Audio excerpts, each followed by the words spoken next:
Hi, I'm Jennifer McCormack, kinesiologist, and I thought I'd jump online today to look at the subject of releasing blocks.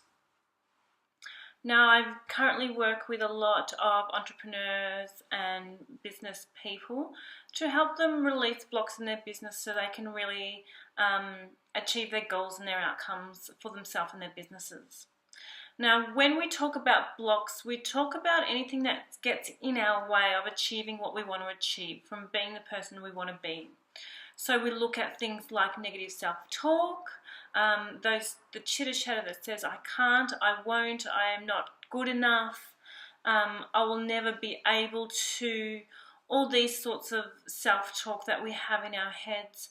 And sometimes that have been drilled in us from external sources that puts a roadblock in our path from being able to move forward. We also look at our belief systems. Things like, as females in business, sometimes we have that barrier that I can't get any further up the corporate ladder because I'm a female. Women are not able to achieve this in business, achieve that. I can't be a successful business owner because I'm a woman.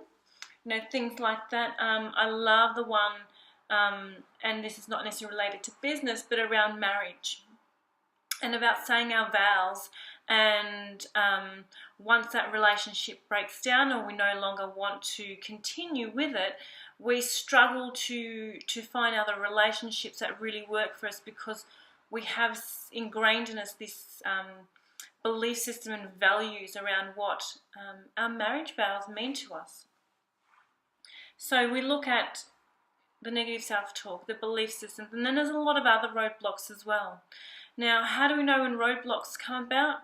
It's quite simple. We have to work from a place of fear, doubt, and all these negative driving forces rather than a force of love and encouragement and fulfillment. So with kinesiology, the way we learn to release blocks in ourselves and in our clients is to really get to the core root of the problem. When this first started, what belief system or what event happened around it to ingrain this sort of thing in us to prevent us from moving forward now. The easiest way for us to release our own blocks is to really start to identify our strengths, to focus on what we're good at. It's when we turn it around and start focusing on the positive rather than the blocks and the barriers that we have, is when we can really start seeing new opportunities. We look at the characteristics that we currently have, and that can really help propel us forward.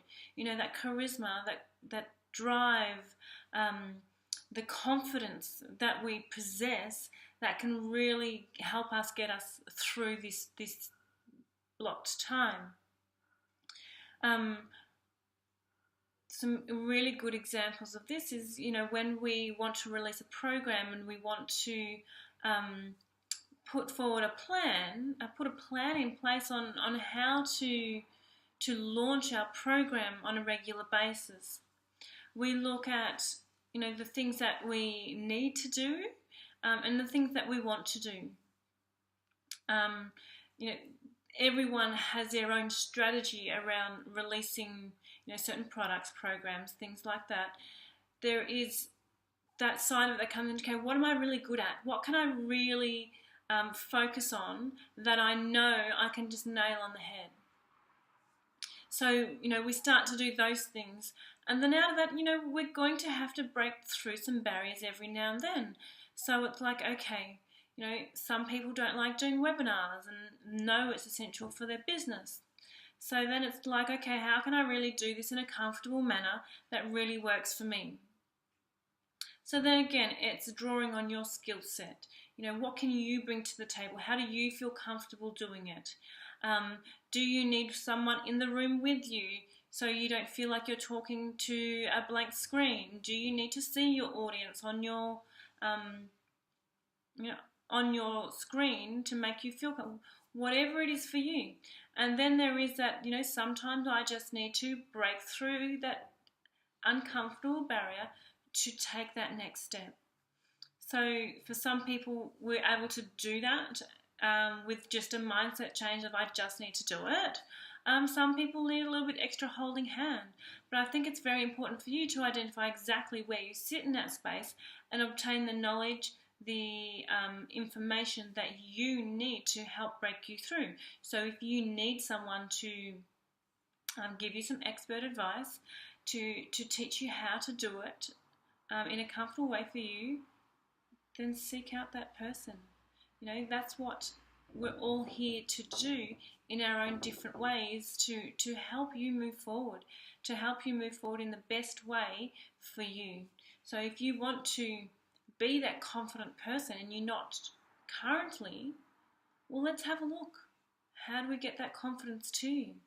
Now, I can tell you now that the quickest and easiest way to do it is to actually just go back in your mind to a time when you owned that confidence. Because there is one time that we did, whether it's when we were 3, when we were 7, 17, 37, whatever it is, there is a time when we actually oozed all that confidence within us.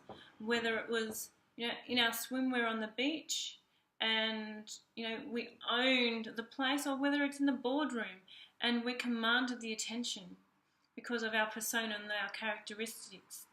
So if we go back into that time space mentally and we can feel now what we felt back then, if we bring all those emotions back into us now, we can have that confidence right now that we once had a week ago, a month ago, 2 years ago, a decade ago.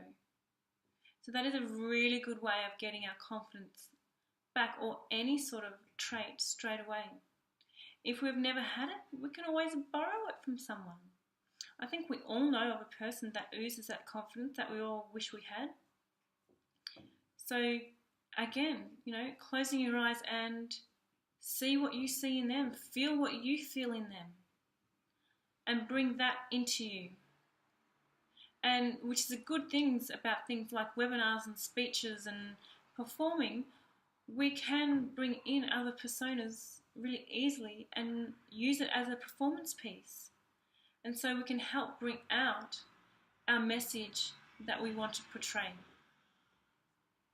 So these are some really good tips that you can start using now to help you unblock your way to where you want to be.